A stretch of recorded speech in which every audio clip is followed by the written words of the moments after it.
اور ایک آدمی بڑا ہوشیار ہوتا ہے، جب شعبان کا مہینہ ختم ہونے والا ہوتا ہے ایک پوٹری دوائی لے کر کے بیٹھ جاتا ہے، ادھر سے سمجھی آئے کیا کیجئے گا، میں تو بیمار ہوں، روزہ رکھنا چاہتا تھا لیکن شوگر ہے، پریشر ہے، یہ ہے وہ ہے، سارا دھوکہ دنیا سے چلے گا، اللہ کو کوئی دھوکہ دے نہیں سکتا۔ ایک آدمی تھا، بیوی بال بچے سے کہتا تھا میں روزے سے ہوں، پھلوری بنا لو، پکوڑی بنا لو، یہ بنا لو، وہ بنا لو۔ اب بیوی حیرت میں ہے کہ فرمائش کتنی کر رہا ہے، یہ روزہ رکھتا بھی ہے کہ نہیں، تو گھوٹالہ کرتا تھا، گھر والے کو بتاتا تھا کہ میں روزے سے ہوں لیکن روزہ رکھتا نہیں تھا۔ جب اس کو بھوک لگتی تھی، پیاس لگتی تھی، لنگی لے کر کے دریا میں جاتا تھا، ڈبکی مارتا تھا، منہ کھول کر کے جی بھر کے پانی پی لیتا تھا، اوپر آ کر کے دسترخوان پر بیٹھ جاتا تھا، فرمائشی پکوڑی کھا رہا ہے، فرمائشی پوڑی کھا رہا ہے، 99 دن چور کے 1 دن کوتوال کا۔ جیسے ہی بھوک لگی، پیاس لگی، دریا میں آ کر کے ڈبکی ماری، منہ کھولا، ٹنگڑوں مچھلی منہ میں گھس گئی، ایک کانٹا اوپر، دوسرا کانٹا نیچے، منہ با دیا۔ اب ڈاکٹر کے پاس جب لایا گیا تو ڈاکٹر بھی سر پکڑ کر کے بیٹھ گیا، بھائی کچی مچھلی منہ میں، کانٹا اوپر کانٹا نیچے، بات کیا ہے؟ تب سمجھ میں آیا کہ اوپر سے پھیٹ پھاٹ تھا، نیچے سے مقامہ گھاٹ تھا۔ اور ایک تماشا دکھانے کے لیے جا رہا ہوں، آپ کو سن کر کے بڑی حیرت ہوگی۔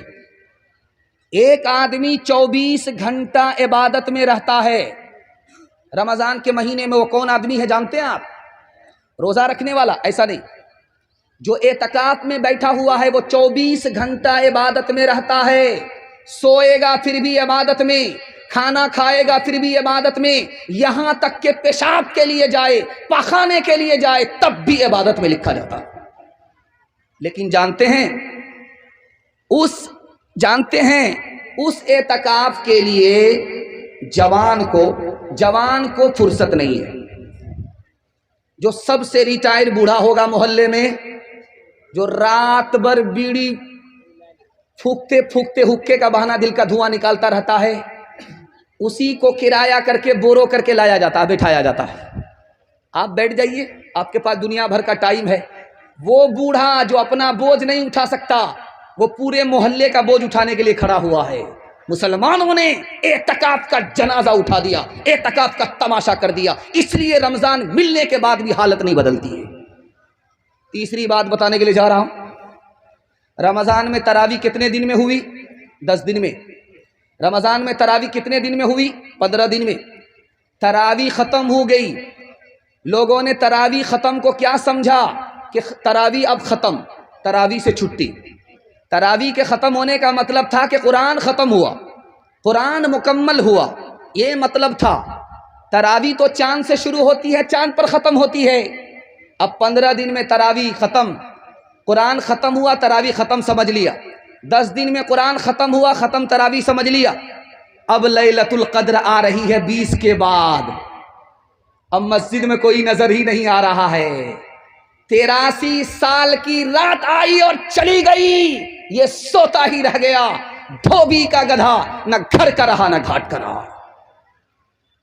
آخری بات بتانے کے لیے جا رہا ہوں، جب تراویح کے لیے حافظ کا انتخاب ہوتا ہے تو کمیٹی کے لوگ بیٹھتے ہیں، بیٹھ کر کے کہتے ہیں یار ایسا حافظ لاؤ جو سپر فاسٹ ہو، راجدھانی ہو، شتابدی ہو، سیدھے 1 دن میں بہار سے دلی پہنچا دے، کٹیہار سے دلی پہنچا دے۔ تو جیسی روح ویسا فرشتہ۔ ایک حافظ آ گیا، حافظ تھا نہیں اندر سے، وہ بولا کہ آنکھ بند کر کے آپ کو دلی پہنچا دیں گے 1 دن میں، اس بار ہم کو موقع دے دیجیے۔ تو لوگوں نے کہا یار نہیں، بہت بھاری تراویح ہو جائے گی، 3 دن میں ختم کر دو۔ پہلا دن آیا 10 پارے ہو گئے، دوسرا دن آیا 20 پارے ہو گئے، تیسرا دن جب آیا تو کیا کہتا ہے؟ مبارک ہو مبارک ہو مبارک ہو، مٹھائی بانٹو، ختم ہو گئی۔ اب اس میں ایک آدمی تھا، اس کو شک ہوا سورہ یاسین تو پڑھی نہیں ہے، صرف یعلمون تعلمون کر کے سیدھا دلی پہنچایا ہے۔ تو وہ آدمی کھڑا ہوا کہ حافظ صاحب ضرور دال میں کالا ہے، ضرور گھوٹالا ہے، میں پیچھے رہا سورہ یاسین تو آئی نہیں۔ اب یہ چور سمجھ گیا کہ میری چوری پکڑی جا رہی ہے، اس نے سوچا کہ نکلنے کا راستہ کیا ہوگا، یہ منطق سے کیسے نکلتا ہے دکھانے کے لیے جا رہا ہوں۔ کہتا آپ بالکل صحیح کہہ رہے ہیں، میں نے جان بوجھ کر کے سورہ یاسین چھوڑ دیا تھا، یہ مردہ پر پڑھی جاتی ہے، زندہ پر نہیں پڑھی جاتی ہے، اگر میں پڑھ دیتا تو پیچھے آپ لوگ زندہ نہیں رہتے، سب مر جاتے۔ تحفہ یہ مسلمان کو، تحفہ یہ مسلمان کو، رمضان مبارک ہو، اللہ کا تمہیں یہ ایک تحفہ یہ مسلمان کو، رمضان مبارک ہو، تحفہ یہ مسلمان کو، لے کر یہ آ گیا ہے بے شمار برکتیں، دن رات برستی ہے اللہ کی رحمتیں، اللہ کا تمہیں یہ ایک مہمان مبارک ہو، تحفہ یہ مسلمان کو، رمضان مبارک ہو، تحفہ یہ مسلمان کو، کر لوں میں زبان نظروں کی حفاظت، کر لوں میں عبادت اور قرآن کی تلاوت، پڑھتے ہیں تراویح ہم، پڑھتے ہیں تراویح ہم، قرآن مبارک ہو، تحفہ یہ مسلمان کو، رمضان مبارک ہو، اللہ کا تمہیں یہ ایک مہمان مبارک ہو، اللہ کا تمہیں یہ ایک۔ انشاءاللہ 20 دن میں تراویح پڑھ کر کے چھٹی کر لیں گے، ہاتھ اٹھائیے، انشاءاللہ بالکل صحیح جا رہا ہے۔ یہ دیکھیں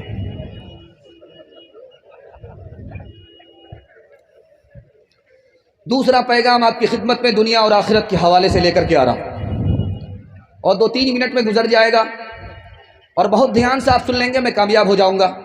آپ کا اتنا اچھا جلسہ ہے کہ دل خوش ہو جاتا ہے، اور دل سے دعا نکلتی ہے اللہ آپ کی ہر مشکل کو آسان فرما۔ دھیان سے سنیے گا، بہت جلدی سے نکل جائے گا۔ ایک بہت بڑے عالم تھے، ان کا نام تھا مرزا مظہر جانے جانا، اورنگزیب رحمۃ اللہ علیہ کے دور کے عالم تھے، کرائے کے مکان میں رہتے تھے، اپنا مکان نہیں تھا۔ پوچھا کہ حضرت کرائے کے مکان میں رہتے ہو، اپنا مکان نہیں، تو کہنے لگے کہ موت کے بعد اپنا مکان کرایہ کا مکان دونوں برابر ہو جاتا ہے، دونوں سے نکلنا پڑتا۔ دوسری مثال آ رہی ہے، بہت دھیان سے اس کو سنیے گا۔ ایک آدمی مکنہا کے بالکل نکر پر کھڑا تھا، اس سے کسی نے پوچھا کہ جلسہ کہاں ہو رہا ہے، آبادی کہاں ہے، جلسہ کہاں ہو رہا ہے؟ تو اس نے کہا کہ سیدھا آپ دایاں لیجئے، دایاں سے بایاں لیجئے، اور آگے آبادی ہی ہے۔